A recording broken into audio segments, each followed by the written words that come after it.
Everyone, Walter Crosby with Helix Sales Development and another episode of Sales and Cigars. So I know I use this every time I do an introduction. Have a fun episode, exciting episode. But today's guest is Raul Hernandez Ochoa, and his podcast was the first podcast I ever did. He inspired me to go out and do this. He kind of made the experience easy. He hooked me up with a company that called Podkick that helped me get this off the ground. He's a super smart guy who's broken down a framework to help companies scale. And it doesn't matter if you're a startup or if you're an existing company. His way of thinking is different than what most people are. He's a solid guy who cares about purpose. He wants to make sure that your company's purpose, as the leader, as the visionary, as the entrepreneur, as the founder, that you're going to reach that purpose and still be able to find balance in your life. Because if you're not working towards some purpose, the money is just money. So it's a great episode. I really, we got some show notes in there. We talk about an 80-20 rule. We'll have that in the show notes for you to be able to go find. But go grab a cigar, go grab a contemplative cigar, go grab a journal to write down some things, because Raul says some really smart stuff in this episode. Grab a cocktail and get ready for another fun episode of Sales and Cigars. Thanks. So welcome to the program, Raul. I appreciate you taking some time out of your busy schedule to have a conversation with me on Sales and Cigars. I'm excited to be here. Thank you, Walter. So I want to make a note of something. You're a bit of an inspiration to me. The first podcast that I was ever on as a guest was yours. You were really gracious. You were made me feel comfortable. We had a great conversation, and you actually helped me kick this podcast off back a couple years ago. With I think, was Podkick one of your clients? I helped them grow, and they did my pod for me. So I would not be running my pod without Spencer and Podkick right now. But that's the beauty of running the podcast, right? You don't know how you're going to impact or influence. I've had a similar conversation in the past, and this is so freaking cool that you are top. What's the percentage? I forget. I thought podcast people drop off at 20 episodes. You're almost at 100 plus, and that's so exciting, man. We've got about 86 drops. So I started it without, I didn't plan on, like, my goal wasn't to monetize it and be like Joe Rogan and get a big contract. Mm-hmm. My goal was to do two things. Mm-hmm. Have fun, right? Talking to interesting people, have like good conversations, learn some stuff. And the other thing was to help people as it relates to sales and entrepreneurs and business owners. Just, throw out ideas and generate that kind of energy, which I think I sort of emulate some of the things that you do with your podcast, because you're having fun and your purpose is to help people. 100%. So, I think that also it's the fact that you're pushing into the world where like 90+% of people are consumers and they review, and very few actually create. So it's also that cool value for you to get ideas, even inspiration, and grow your network. Well, that's and I kind of do that the way I create otherwise, is like I talk to smarter people than me, and I'm able to leverage all that kind of stuff. So. I know. I was on an episode the other week with a very sharp woman from the UK, and she was telling me of all her experience of like growing with Barclays and like all these different companies, and like her insights from like 30 years. Like I got like a master class in 30 minutes, and I was literally there taking notes. I'm like, yes, yes. It's part of the advantage to being out there is that you get to meet those interesting people and learn stuff. So, um, let's go back a little bit. I mean, we were talking sort of in the green room, if you will, Mhm. about everybody's got a cool backstory that's been successful. So let's kind of, if you could go back and talk about kind of where you started your career and how that informed what you're doing and the why behind what you're doing. I would say like if you can see a progress bar, I'm not sure this is going to be in video or in audio only, but just imagine a progress bar like still loading, still in progress. I think that success is still in progress for me as we continue to grow. I think everyone is like that until like we hit the grave.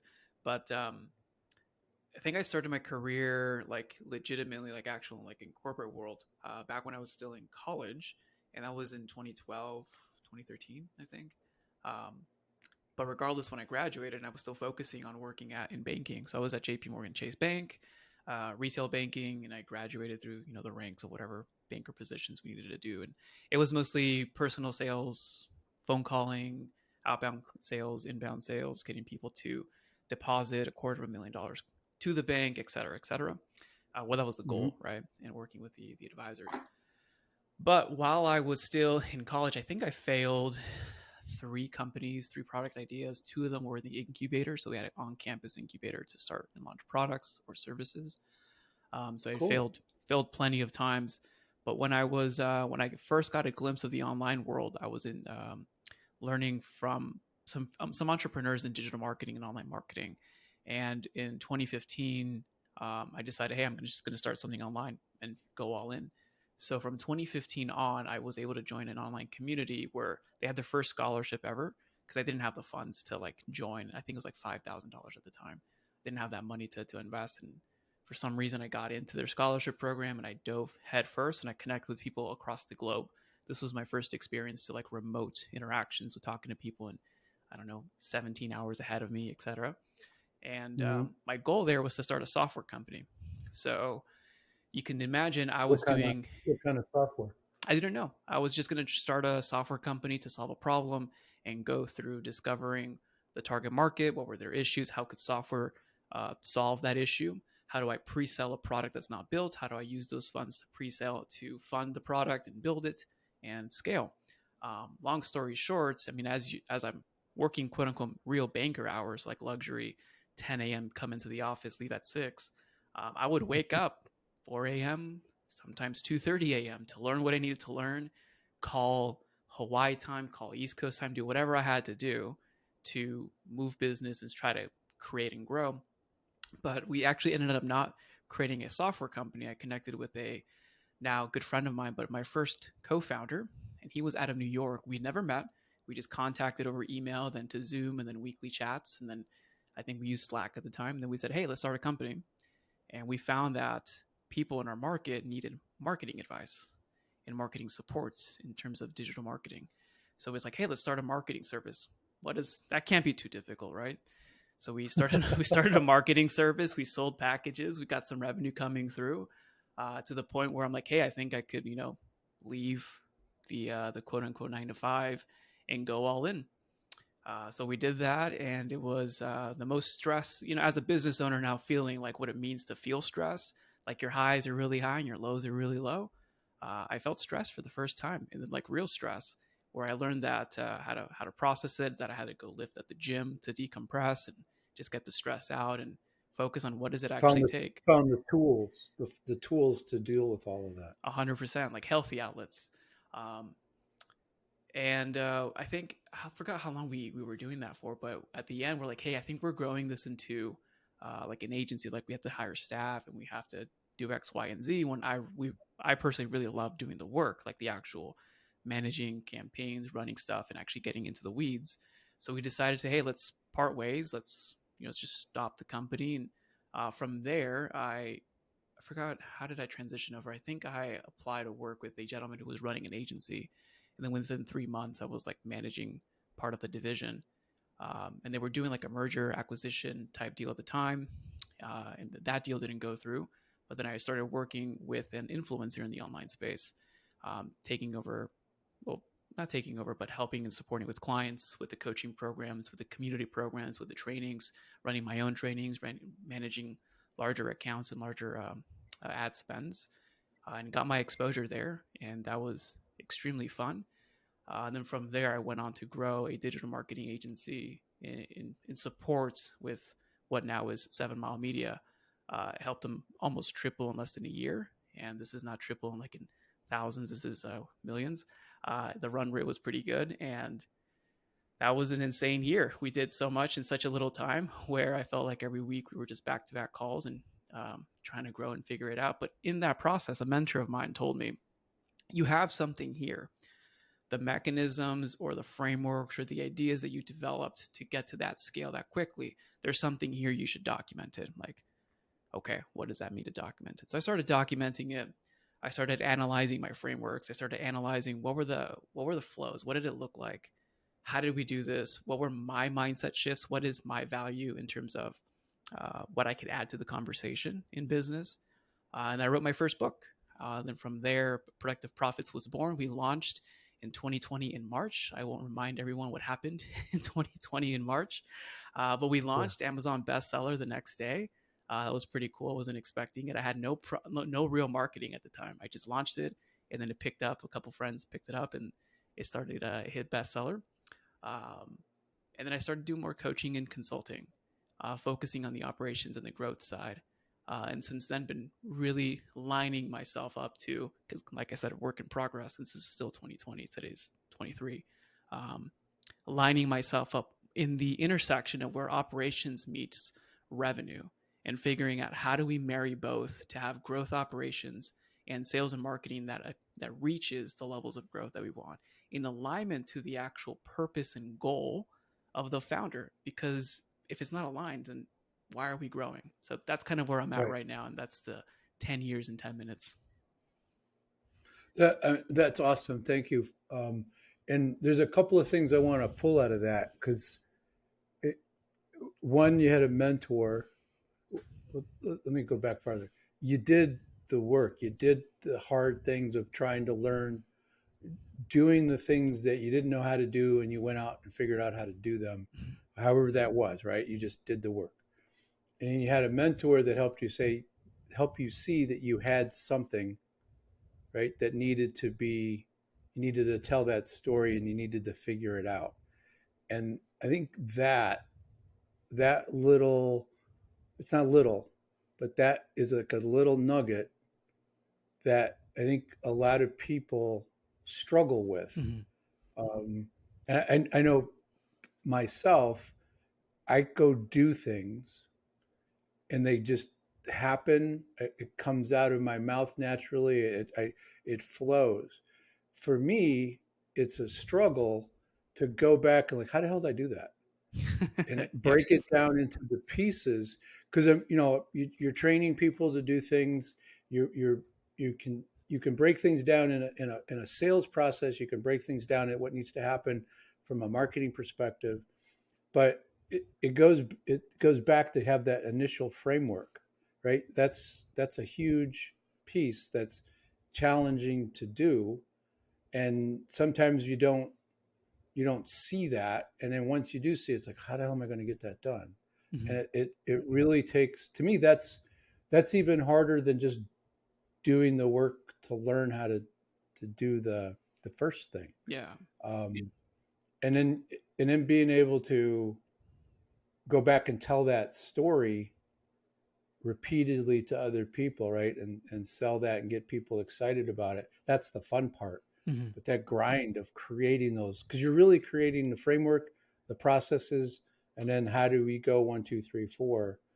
I had a conversation this morning with my assistant about a thing that we were working on together, and I was coaching her, and it was, she said to me, goes, I've heard you do this 100 times. Like, yeah. I said, but you didn't hear the 200 times that I did it before that. That was a challenge that I had to learn. So it takes a minute. So I had to like talk her off the edge because she didn't do it perfectly the second time she did it. And trying to get her to see those little elements. I just think that's a big part of being an entrepreneur to take that next step. And that's really, is that a fair way to say that that's what you bring to the party, is aligning why they started their business, Mm-hmm. what they're really trying to achieve with their community, whatever that is, and then a way to operate the business so that they can do it, maximize the amount of people they can help, maximize the revenue, Yeah, right? Because maximize that's the profits and impact. I mean, those are the two key things that matter. But I do want to add to the combo that you just mentioned, because you called out something super important. And the analogy that the mentor, I mean, at the time, John Morgan, if he's listening to this, what's up? Um, was that you take for granted the bicycle that you can ride that others may not know how to ride. Or like I take advantage of knowing how to swim or knowing how to surf, and others don't know how to swim or can't surf or whatever. Like we take for granted these small little things. Um, and it does take an outside perspective, say, hey, that's actually special. That's pretty interesting that you can do that. Tell me more. But in the telling you more, it's like, oh crap, like I'm at the level now of conscious competence where now I have to figure out like the other layers of learning, and I'm still learning those yes. other layers of learning because I assume to level 3 out of the 5 stages of growth or learning. So I automatically Mm-hmm. assume, and I still have to get feedback from different like disc different personality types, figuring out what do they think, how do I align so they understand things. So it is double work, but once you do that, it's like what Naval says: build once, sell multiple times. But yeah, to answer your question, it's not just aligning the growth trajectory to the purpose. It's making sure that there is founder, product, mission alignment first, because the rest of the business operations and growth, I mean, 95% are always going to be the same. The tools might change, the factors might change, the channels might change, the economy, all those things might change, but regardless, there are humans out there, there's value that needs to be given. How are we going to build it that aligns both with what you want to do and that you want to achieve to maximize business success? The story that I tell usually is these are all, everything that I write is non-theoretical. It's from experience. So I'll give you that antidote, but Mm-hmm. um, so a friend of mine, so there's two types of founders. A friend of mine was doing like a really fast growing company, 70 plus hour work weeks, super high stress. The goal was to exit in a short amount of time. And that's the story from the book. 2 years later, or like Mm-hmm. years later, with what happened with 2020, I mean, they went out of business and they started a new company. And now that second company is more aligned towards low stress, high value, not worried too much about rushing. And it's pretty interesting to have that example for the same person that I thought about, because the second example is, do you want to build not a lifestyle business, but a business that supports the way that you want to live? Do you want to have time freedom? Do you want to have the luxury of, certain working hours? So it's all around bringing back design. And I think that right now, with all the changes in the economy, with what's going on with the desires of remote work, what we've been seeing with some employers who don't understand how to lead remotely, which is bizarre. A lot of really high talented, high value people at these organizations will go solo and start creating the former or the latter of not freedom businesses, but businesses around a certain lifestyle that can still be high growth for impact and profit. Well, there's the idea that certain people don't grasp that we can do this remotely. They don't understand. Mm-hmm. Um, I mean, some of that's generational. Mm-hmm. Some of it is lack of trust. Yes. Some of it is fear. But the idea that it's not necessarily a lifestyle business as it is, if you're working on something that you have passion for, and you're able to do it in a way that supports family, friends, your passions, then you're you're not really working. That's that old adage, right? If you love what you're doing, you're not working. But we can now design that with help from people like yourself. Mm-hmm. We can design that to fit, create the revenue that we want, help the people that we want, and enjoy the process. And as an entrepreneur, it's like there's certain things I don't like to do Mm-hmm. in my business, and I'm thinking, like, how am I going to not do that? Well, you spend a little time. I do. Um, I go for walks Mm-hmm. and think. I have what I call a contemplative cigar, where there's a pad of paper, a journal, and a pen, Mm-hmm. and a cigar, and just me thinking. And if you have help, that's faster. Mm-hmm. But just being able to think it through, it's like, okay, I don't have to do that. I can provide that service a different way, and I can focus on the things that give me energy and joy, Mm-hmm. and then I'll have more energy to do more of that. I'll still get to 60, 70 hours a week, Yeah. but it won't feel like it because I'm having fun and working. Yeah. And I think that that's really what you're doing is that aligning that purpose.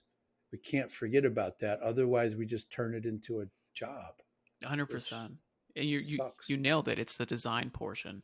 Like I think if I were to like really go super meta and identify, because you did this really well, just like analyzing what is the actual value or the stuff that I do, it does consolidate and come down to the premise of that you can design your business, you can design your profits, you can design your team, you can design your headaches, and you can design your revenue and impact.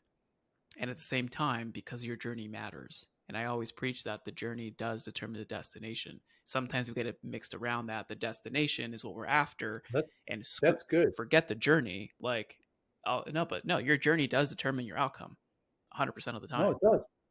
But that's a I've never heard it put that way before. That it's sort of like you can't sometimes you can't see the outcome, Mm-hmm. but you can see the next step. Yep. So you just take that. That's brilliant, dude. That's awesome. And when you translate it, thank you. And when you translate that to like everyday work or activities, like I've had so many companies, so many team members, so many like C-suite executives tell me, "Hey, what are your rocks for the quarter? What are your rocks? What are your rocks?" Like all these like goals and whatever milestones for the quarter. I'm like, forget about setting goals. Like it's a little weird, I know, right? But forget about rock setting. Focus. What is the thing you want to achieve? And then what are the habits that are going to get you to achieve that outcome? Like for you, you just mentioned a brilliant habit, two of them actually, walking and the contemplative cigar. They all achieve an outcome. And if you focus on making the outcome or the goals of the habit, like the premise, like what is the actual habit that you want to achieve, you focus just on that consistently, you will hit your goal. It doesn't matter. You will hit it. It is inevitable for you to reach whatever you're trying to reach. Now, the quality of that habit matters. Like Yes. if you and I were coaching, let's say using a sports analogy, let's say we're coaching like a 20-some-year-old person who's doing football, and we told them, hey, you need to get stronger, go lift some weights. They could go ahead and lift maybe like 5-pound dumbbells. That's one way of doing it. Or they can go to the gym and lift like heavier dumbbells or plates or whatever. Which one is going to get the faster outcome? Clearly the one that puts the most work in. But regardless, the premise is focus on the habit.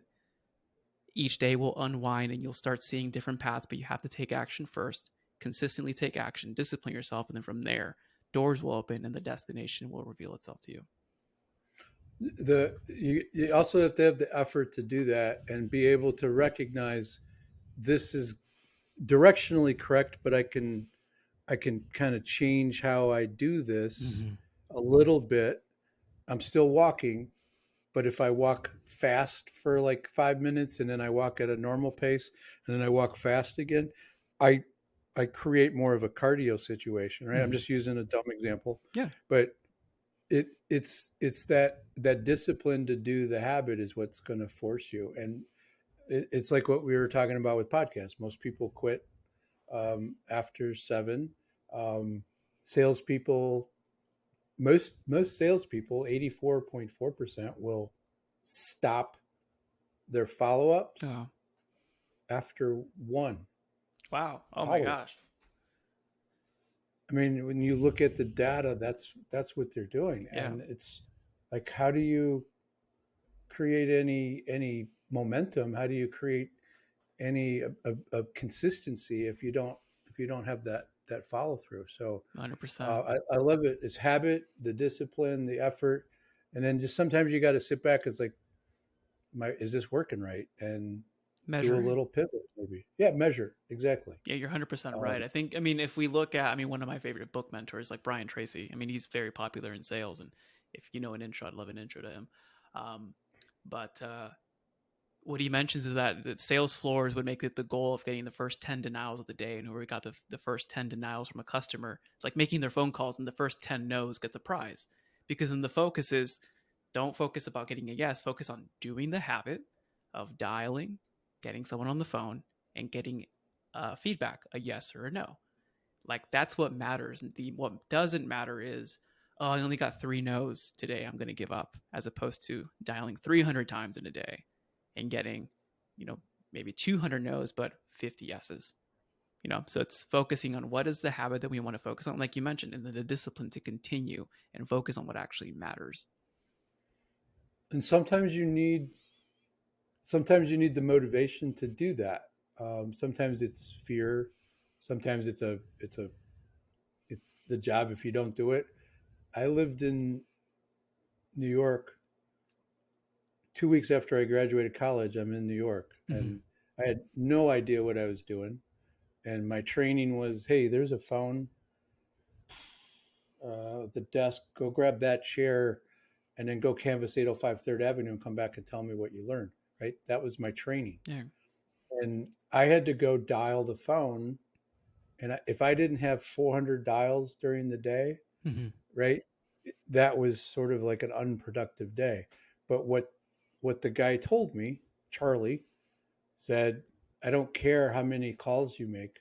I want you to call and keep calling and keep calling and keep calling, right? He Mm-hmm. just said, I just want you to keep on the phone, and you're going to get better at it. And a lot of times I just got hung up on, and I rarely had a conversation. But those 2 or 3 people that, like, is this a cold call or what is it you want? I could engage, and I got better and better and better. Mm-hmm. And I only needed one deal a quarter to get me to where, Oh, so I wow. just developed a habit. And everything you're saying is it's truly, it's simple, but it's really hard to do Mm-hmm. for most people It's if the they don't have calluses. somebody, It's building another those great one. calluses. I think what the essence of you're getting to is building and choosing your easy. I mean, you told me that you wake up and you literally go on a walk at 5 a.m. It's cold, it's dark out, maybe you don't feel like it, but you developed that discipline, those calluses, if you will, to make that now your quote unquote easy, right? And I think we all have the choice of what is our default easy, right? And sometimes you got to choose, what is my easy? Do I want easy to be, oh, I can't, X, Y, and Z? Or do you want your easy to be, oh, I actually did 400 dials? Or in any other context, let's say it's 27 email follow ups, or I reached out to 20 people on LinkedIn, or I checked my campaigns 15 times today. Like, if that's your default easy, you get to choose that. But you're right, it is a simple idea. I think this idea is not an original one, but it is a prevalent principle of what does it take to be successful in any area of your life, right? And it's not Yeah, just, it doesn't matter yeah. if it's walking or sales or building a business or health, family, the relationships. Mm-hmm. It's all, it's what you have a tent around. I it becomes like I can't not do it.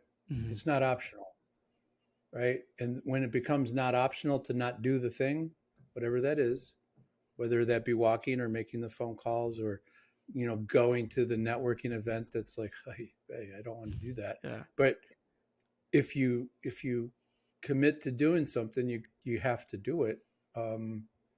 It's a discipline that creates the habit, and then it becomes just not something you think about anymore. You just do it. And I had a rabbi tell me a story. Um, he doesn't answer the phone on Saturday, right? It's just a Jewish tradition. You don't use the technology. And the phone was ringing in his house, and he had his son was with him, was 3. Mm-hmm. And when they didn't answer the phone, they didn't answer the phone on Saturdays. Mm-hmm. And this happened to be a Thursday, and he's helping his kid with his homework, and the phone's ringing, and he knew his wife was getting a call, so he was going to let the phone ring for her to answer it. Mm-hmm. And the kid just looked up at him and was like, Shabbos? Like, he had made the connection in his mind that if we don't answer the phone, it must be. Saturday, the Sabbath. Mm. And it's sort of the same premise, right? You sort of condition yourself to do these things, Yeah. and it becomes that habit. And it's hard to do unless you have somebody like yourself providing that framework for people and how to think about it, because that's the other piece, right?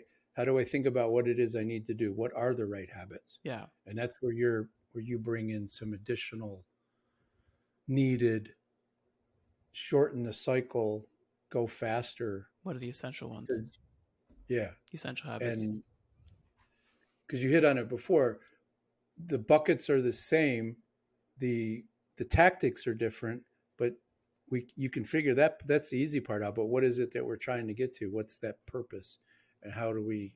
What's that journey look like? The That's customization, no, 100%. And I can dive into two of those things, but I do want to, if I could be a little bit maybe open or transparent or vulnerable, because you mentioned it's like, oh, like how do you develop that personality, or how do you develop that character trait within you? One thing, and you have to create the conditions or the environment to do that. Like one thing that I have asked my yep. wife to do is like, don't ask me at the end of the day, don't ask me if I had a good day. Throw that question out the window. Ask me, did you give it your all today?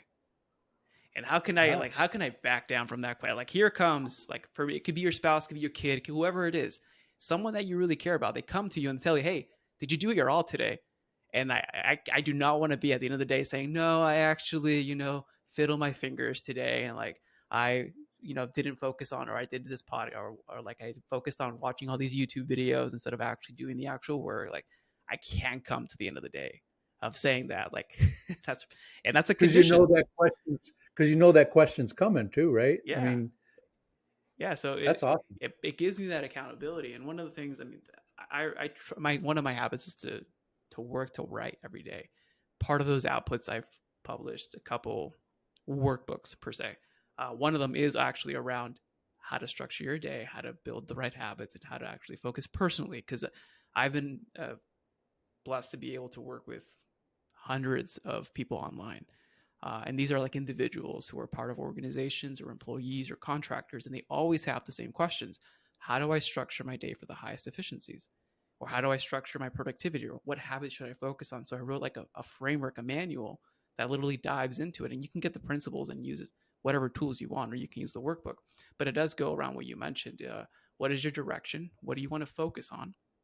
What are the essential habits that you should do based on your goals? Like if you want to, I mean, the traditional goals are you want to cut weight, gain muscle, or do you want to increase your income, increase your revenue, or do you want to increase your family relationships, or do you want to volunteer more? Make those your goals. That's your direction. Now you know where you're going. At least have some sense of purpose of here's my valuable output, but then dial it in. What are the daily actions that I can commit to? Make them micro actions. Like we talked about health, or we talked about revenue. For me, like just being an open book here, for health, like I have to walk 10,000 steps a day. Do I get it every day? Sometimes not, but my goal is to hit 10,000. To move at least once a day, if that's exercise or if that's the bike or whatever. And then for business, one of the keys is to network. The keys is to reach out to X amount of people, do X amount of follow ups, and do X amount of engagements. And if you do that consistently, it sounds like simple, but as one person, if you do that consistently, that you can create leverage either by hiring others and developing the habits within them, or within yourself, leveraging technology, leveraging automations to help you become more efficient, but to hit the habit every day. Because it does become, like you said, and I think this is important, a non negotiable. Yeah, if you don't create the environment to do it, you change your environment by asking your wife not to ask you the bad question, but ask you the question that you know is going to motivate you to do what you need. Mm-hmm. Um, it's creating that situation where it's just easy, easier Mm-hmm. to do, like getting up at 5:30 in the morning. Okay, people do that, but then I have everything ready to go. I don't have to think. I just go. You get up and go. I don't even have to turn the lights on to bother my wife. I have it all set. I know where it is. I go. I just try to get out of the house without waking the dog up, um, and and then I'm off. And it's the same thing. Break it down as to what is it you have to do to make that phone call easy, to do the networking, to do it consistently. I think Hormozy calls it like his rule of 100, doing the same thing, commit to doing it 100 days in a row Mm-hmm. on a consistent basis. And if you do that, you'll see progress, or you're going to learn something, Oh yeah, one or the other. 100%. That's a great.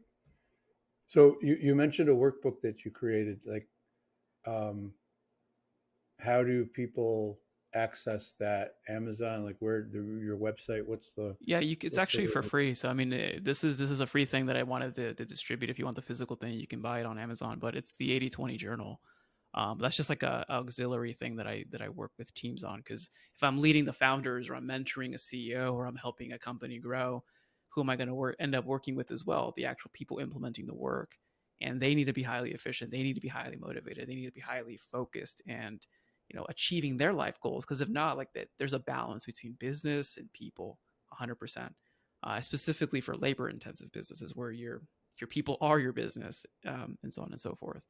Um, but to find that, it is on, I'll send the link if you want, but it's for free. 80/20 journal if you just Google my name.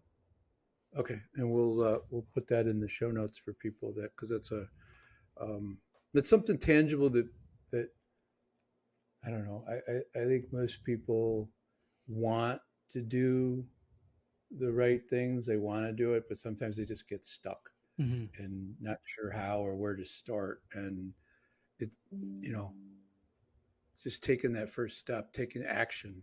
I mean, Tony Robbins has been saying that for 30 years. Like, just take some action to move in the direction now, not tomorrow, Mm-hmm. because procrastination is not going to get you where you want to go. Um, I think we covered a lot of ground. I knew this was going to be a fun conversation, Raul, and helpful, and because I got both of my goals, fun, and we're helpful to the community, so it's awesome. So let me ask you this question. I always ask at the end if a guest has a relationship with cigars. I'm just curious. Does So Raul have a relationship? personally, yes and no. So let me explain. So here in San Diego, there's a really cool little area called Seaport Village, and they have a cigar shop. And we used to go every single year when I had family come into town, like to Seaport Village. Then we passed by the cigar shop, and it would smell very strong. But for some odd reason, like I was attracted to that. Like, oh, this doesn't smell that bad, right? And so on and so forth. And then as I get into business and in entrepreneurship, I have friends like, hey, like a good friend from Canada is like, hey, I'm smoking a cigar and thinking about like our conversation or our strategy. Or another good friend here in San Diego, he does branding and design for bigger companies, and really cool work. And he's like, yeah, I was smoking a celebratory cigar the other day. So I have a lot of good friends who definitely have akin to it, who are focused. Even you, Walter, like here we are in the Sales and Cigar studio. Um, and I think there's something about that. I think it's the craft, in my opinion. Like I personally, you can't see it here, but I personally love really strong, very powerful espressos, like homemade, home brewed, and it's the craft, in my opinion. And that's the thing that I love about, if it's a cigar, if it's whatever your choice is. Obviously, let's keep it healthy, but because you can definitely over espresso yourself. But I think it You could definitely over is. cigar too. Yeah, it's definitely part of the craftsmanship, part of the what does the story mean, or what does this draw you to? Because I do have my like contemplative espressos here and there, as you have your contemplative cigar. So that's kind of my relationship. I think it's closer to the essence of what it means for us in our lives. I love it because I was thinking about this the other day. The craft piece wasn't the word, but it's sort of parallel to what I'm thinking, because you bring in a different perspective to it. But to me, it's a reminder for cigars for me. Mm-hmm. And espresso kind of fits this too. It's a reminder of older times. It's Mm-hmm. a respect for the past, because to create the cigar, it's 2 years in the making, Mm-hmm. typically, Wow. right? I mean, Yeah. if it's a $40 cigar, it probably took longer because it's just been aged. Yeah. But I had but to me, it's bringing that back, and the respect for the craft of creating the cigar, all the hands that have touched this, the fields that have been tended to, the shade that's been created. I mean, all of that. Mm-hmm. And then the aging properly of it, and then blending it. It's a Yeah. craft. It's a skill set that like very few people have. And then how that's all done. I thought I had something cool with the old age and bringing it back to the past, but the craft part of it's another piece that Yeah, those two pieces tie ties in. together.